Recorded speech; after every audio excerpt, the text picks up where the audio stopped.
Bonjour à tous. Voilà, aujourd'hui on va parler du progrès génétique. Donc je vous ai envoyé par mail le cours complet et cette petite vidéo, je l'espère en tous les cas, va vous aider à mieux comprendre l'ensemble du cours. Donc quand on parle de progrès génétique, on parle en fait de l'écart qui peut exister entre la valeur génétique d'un animal d'une génération avec la valeur génétique d'un animal de la génération suivante. Donc tout ça, c'est un petit peu vu ou étudié par les centres de sélection à partir des performances des animaux. Donc c'est quoi une performance? Ça vient de deux choses, hein. Le niveau de performance, il vient du milieu, de l'environnement. Donc ce milieu, cet environnement, donc il est plus ou moins favorable, plus ou moins défavorable, hein, parfois. Et puis ce milieu, c'est surtout l'alimentation, le logement, mais ça peut être aussi la santé des animaux, ça peut être plein de choses, tout ce qui peut faire évoluer la performance d'un animal. L'autre comment dire, l'autre pendant de cette performance, c'est la génétique. Donc la génétique, elle peut être étudiée ou en tous les cas, on peut essayer de la faire progresser de deux façons. Soit par le biais de la sélection. Donc la sélection, c'est quand on est dans une race, hein, une seule race, par exemple la Montbéliarde, la Primolstein ou la race Suffolk en mouton, etc., etc.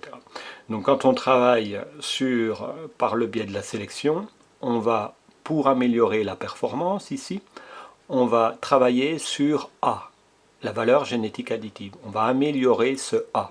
Additif, c'est l'addition de l'effet moyen, si minime soit-il, pour chaque gène.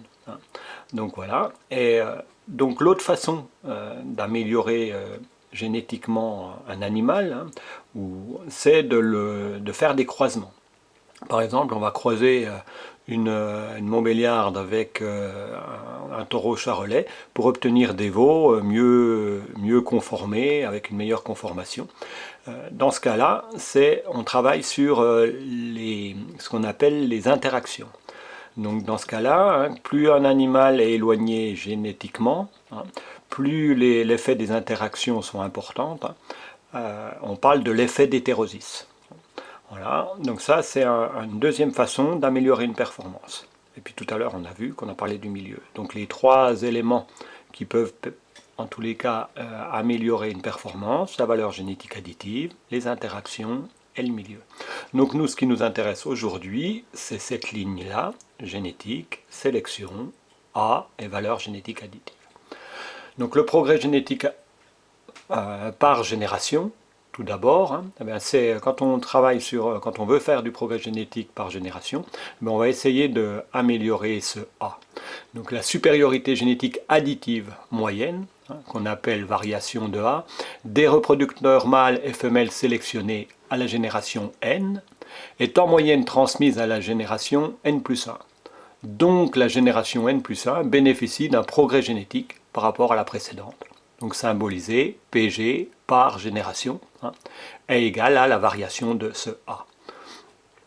Donc il y a 4 voies pour améliorer ce progrès génétique, les voies 1, 2, 3, 4. Donc quand on calcule le progrès génétique, on peut calculer le progrès génétique sur la voie 1, sur la voie 2, sur la voie 3, sur la voie 4. Ensuite, on les ajoute, on fait la moyenne, hein, c'est comme ça que ça marche. Donc la voie 1, c'est la voie père, fils, la voie 2, la voie père, fille, mère, fils et mère, fille. Voilà. Donc c'est les 4 voies du progrès génétique.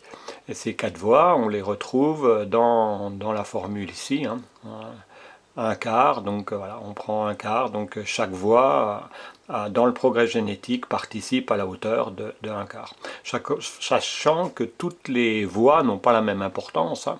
Les animaux, quand ils sont très sélectionnés, par exemple, quand on choisit un taureau pour devenir un reproducteur dans une race, hein, donc là on a on a une voix qui est très importante, souvent la voix mère-fille, hein.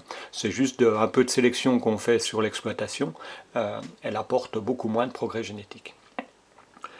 Donc ce progrès génétique par génération, on le transforme en progrès génétique annuel pour pouvoir le comparer, hein. Donc voilà, il n'y a rien de bien compliqué, simplement on divise par t, par l'intervalle de génération. Donc comme c'est annuel, on divise par des ans, hein. On calcule les années, t c'est en années, et on divise par la valeur. Voilà, donc la formule du progrès génétique, je vous l'ai inscrite ici. Progrès génétique par an égale I, l'intensité de sélection, multiplié par RA chapeau. Donc ça, c'est la corrélation entre A, la valeur vraie, et A chapeau, la valeur génétique additive estimée. Donc cette précision, ça concerne la précision, hein, de la sélection. L'écart type de A, sigma A, c'est la variabilité génétique, et tout de suite on vient de parler de T, l'intervalle de génération. Donc on divise par T. Et c'est cette formule qui permet de calculer le progrès génétique. Si on prend les paramètres un par un, donc l'intensité de sélection, I est fonction de P. C'est-à-dire que on recherche P, et dans un tableau, on va trouver I. Je vous ai mis deux exemples. Pour P égale 25%, c'est par exemple le taux de renouvellement d'un troupeau, ou P égale 3%, hein, c'est par exemple quand on garde 3 taureaux sur 100 qui sont entrés en testage. Donc là, dans ce cas-là, P serait égal à 3%. Et on lit directement dans un tableau les valeurs. Par exemple ici, on a un P égale 0,25, ça nous donne un I de 1,271. Quand P égale 0,03, 3%, on a un I égale à 2,268.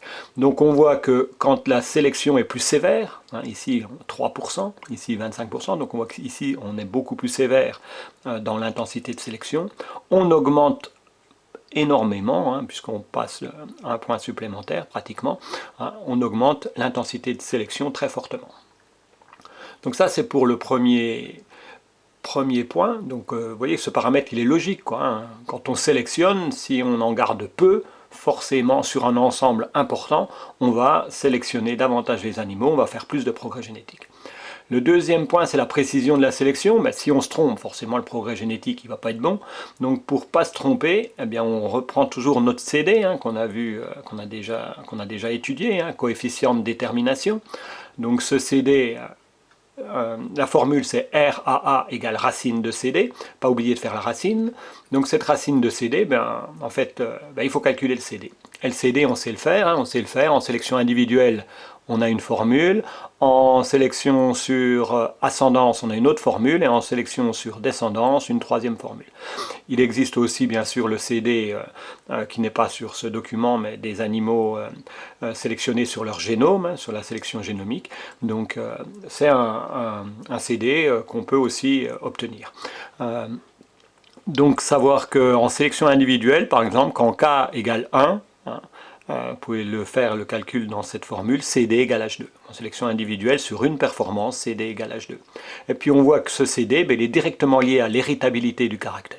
Puisque plus l'héritabilité est élevée, plus le CD, le coefficient de détermination va être proche de 1, plus la précision sera bonne.